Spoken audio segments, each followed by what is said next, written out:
It all kicked off with one woman's bold move. Cassie Ventura, the singer and dancer who once lived in the shadow of hip-hop mogul Sean "Diddy" Combs, flipped the whole game in November 2023 when she dropped a civil lawsuit that shook the entire industry. She accused her ex of years of brutal mistreatment, claiming he kept her under his thumb and pushed her into humiliating acts. This wasn't just paperwork, it lit the fuse for a federal criminal trial that ended with a jaw-dropping verdict on July 2nd, 2025. After 7 weeks of shocking testimony, a Manhattan jury convicted Combs on 2 lesser counts, but cleared him of charges that could have put him away for life. Cassie's lawyer, Douglas Wigder, applauded her bravery, saying she opened the door for justice and left a mark that won't fade in the fight against powerful figures. But now, with Combs staring down up to 20 years behind bars and Cassie promising to keep standing up for survivors, what really went down inside that courtroom? Is Diddy's empire sinking, or did he just slip past the worst? Let's get into the scandal everyone's talking about. The courtroom was pure tension when the jury dropped its decision. After 3 long days of talks starting June 30th, 2025, and a wild 7-week trial, Sean Combs finally heard his fate. The jury nailed him on 2 counts of transporting women for paid hookups, one linked to Cassie Ventura, the other to a woman known only as Jane. Each charge could cost him up to 10 years in prison, but the real shocker, what they didn't convict him of. Combs walked free on racketeering conspiracy, which painted him as the mastermind of a shady empire, and 2 counts of trafficking, which could have meant life behind bars. When not guilty echoed through the courtroom on those big charges, Combs dropped to his knees, hands together, whispering "thank God" and "I love you" toward his family. His mom, Janice, later told reporters her heart was racing with relief, while his 6 grown kids hugged and broke into cheers. Fans outside shouted "love, love, love," throwing it back to his old stage name. But for Cassie, who braved 4 days on the stand reliving nightmare memories, the split decision cut deep. Her lawyer said she felt mixed emotions, proud to spark real accountability, but crushed. They let the trafficking charges slide. With Diddy still facing up to 20 years, is this really a win for him? The tea's hot and the saga isn't over yet. So what were these heavy accusations? Combs got slapped with 5 counts, each sounding worse than the last. The biggest racketeering conspiracy accused him of leading a crime ring that spanned decades. Talk about wild, allegedly covering drugs, kidnappings, arson, hush money, and forced work. That's the kind of rap sheet you'd expect from someone like John Gotti, not the hitmaker who launched Bad Boy Records. Legal insiders say prosecutors fumbled because they never proved who exactly was in on the scheme, leaving jurors scratching their heads over who Combs was supposedly plotting with. The 2 trafficking charges, one for Cassie and one for Jane, claimed he pushed them into getting intimate with others through threats, lies, or outright fear, each carrying a minimum of 15 years behind bars. Then came the 2 prostitution charges under the Mann Act, which bans taking someone across state lines for so-called immoral reasons. Those were the ones that stuck, with jurors finding Combs guilty of moving Cassie and Jane for paid encounters. On July 1st, jurors hit a wall over racketeering, leading Judge Aron Subramanian to urge them to keep at it. By July 2nd, they landed on a final verdict, but the split decision had folks asking, did true justice get served, or did something slip through the cracks? At the center of it all, Cassie's story holds the answers. Cassie Ventura's role can't be downplayed here. Back in November 2023, she filed a $30 million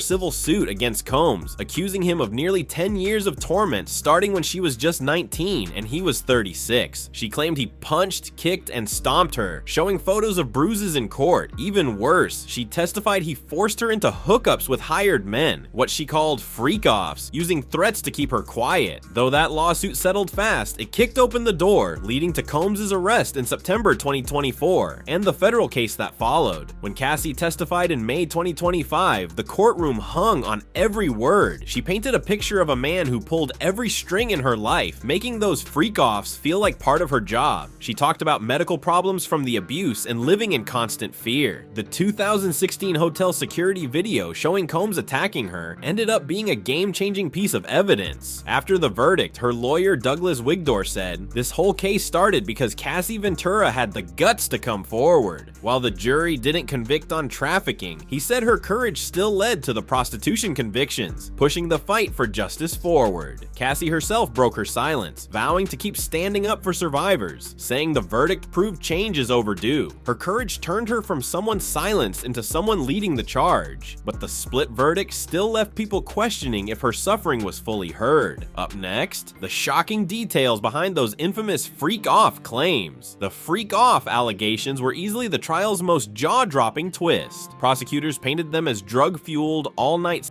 marathons where Combs allegedly pressured women, including Cassie and Jane, into hooking up with male escorts while he played voyeur. They said he weaponized drugs like ketamine and fear to keep these women under his thumb, and the feds even hauled in over 1,000 bottles of baby oil and lube from his cribs to back up the claims. 2016 hotel video of Combs roughing up Cassie was played in court, cementing the narrative of his violent control. Prosecutors claimed these freak-offs weren't just wild parties. They crossed state and international lines, breaking the Mann Act and landing him those guilty verdicts on prostitution charges. But Combs' legal team, led by Mark Agnifilo and Tenny Garagos, came back swinging. They framed it all as consensual swinger parties, a lavish lifestyle where nobody was forced. The defense even played audio of Cassie threatening a guy who claimed he had a freak-off tape, hinting she wasn't always a victim. Without calling a single witness, they chipped away at the prosecution's case, saying it was really about jealousy and betrayal, not real crime. When the jury cleared Combs of trafficking and racketeering, it looked like the defense's version stuck. But those guilty prostitution counts tied to Cassie and Jane showed the jury still thought some lines got crossed. The truth, still murky, and the public's reaction, even messier. People couldn't look away, and opinions came flooding in fast. Combs' family had his back all the way. His mother Janice flashed a thumbs up outside the courthouse, while his kids in the gallery hugged and cheered as the not guilty counts came through. His longtime friend Charlie Lucci told reporters he teared up, saying the jury got it right and restored hope and justice. Outside, supporters chanted "love, love, love," channeling Combs' old image, and some fans online celebrated, even dubbing him the gay John Gotti for outsmarting the feds. But it wasn't all love. 50 Cent, who's had beef with Combs for years, clowned the verdict on Instagram with an AI-generated pic of Combs smirking, teasing more dirt to come. Attorney Lisa Bloom, repping other accusers, slammed the outcome as disappointing, calling Combs' behavior disgusting and saying his career is toast. Women's rights group Ultraviolet echoed that, warning the acquittals on trafficking might silence victims. Cassie's lawyer Douglas Wigdor told CNN they felt mixed emotions, but praised Cassie's bravery for forcing accountability. He clapped back at Agnifilo for calling Cassie the winner just for settling, saying her real impact was bigger than money. It changed how abuse is talked about in music. On X, it turned into a war zone. Some hyped Combs as a survivor of cancel culture, while others swore he's hiding even worse. The split shows this wasn't the end. It sparked an even wilder storm of gossip. The rumor mill online is going crazy about what this all means for Combs' empire. Posts on X are lit up with unverified scoops, from whispers that his iconic parties hid something darker, to claims about his hold over rap's top names. Some users dug up old tales, like his rumored role in the 1990s East Coast-West Coast beef, saying he slipped past blame before. Others are worried about asset seizures, pointing to his billion-dollar empire. Bad Boy Records, Sean John, Ciroc Vodka, that might shrink if civil cases stack up. Analysts say even these lesser guilty verdicts could cost millions in lawyer fees and wreck his brand appeal. And there's buzz about his freedom too. His lawyers are fighting for bail with a ruling due soon, but prosecutors want him kept behind bars till sentencing, calling him a flight risk. Some users even claim Combs has secrets on other industry heavyweights, hinting that might explain why he skated on the most serious charges. None of this is confirmed, but it's got X buzzing with wild theories, as fans and haters tear apart every detail. What's crystal clear? Cassie's lawsuit and her explosive testimony dragged Combs' private world into the spotlight, and the court of public opinion is still out. So what now for the man who once moved like he was untouchable? As Combs waits to learn his fate, the pressure is sky high. Those 2 prostitution convictions could stack up to 20 years, 10 for each, with prosecutors gunning for the harshest sentence. Locked up in Brooklyn's Metropolitan Detention Center since September 2024, he's already done nearly 10 months in what insiders call a hellhole. The judge's bail decision is coming soon, and Combs might catch a break and walk free for a bit, though legal expert Eli Honig told CNN posting bond could still take a couple days. Even if he gets out, it's far from over. He's facing a wave of civil lawsuits from women claiming misconduct, which he denies, that could bleed his fortune and sink the legacy of a mogul who signed Biggie and built a billion-dollar empire spanning music, fashion, and TV. Some say his name's too tainted painted to bounce back. Sponsors might walk and his power could fade. Others think his deep pockets and connections could spark a comeback. And Cassie? Her impact hangs heavy. Her lawyer says she's still fighting for survivors, and her stand might push more women to speak up, keeping Combs in the legal spotlight. The trial ended, but the drama's only just kicking off, and everyone's watching if Diddy can bounce back. So here we are, caught between a fallen icon's crumbling empire and a survivor's game-changing courage. Cassie Ventura's bold move ignited a storm that dragged Sean Diddy Combs' secrets into the open, peeling back the glamour to show the shadows. Her 2023 lawsuit and raw testimony triggered those 2 guilty counts, even if he ducked the longer prison terms. The freak-off claims, the fierce reactions, the endless gossip, they paint a messy picture of a mogul whose power once felt bulletproof but now looks shaky. Cassie's lawyer says she's carved out an indelible mark in the fight for victims, and her promise to keep going means this scandal won't disappear. Will Diddy rebuild what's left, leaning on cash and charisma, or is this really the end of the road? And Cassie, could her bravery finally force real change in an industry accused of shielding the powerful? Sound off in the comments. What do you think this means for Diddy's story? And how does Cassie's stand reshape what's next? Smash that subscribe button and let's keep talking. Because trust, this story's nowhere near done.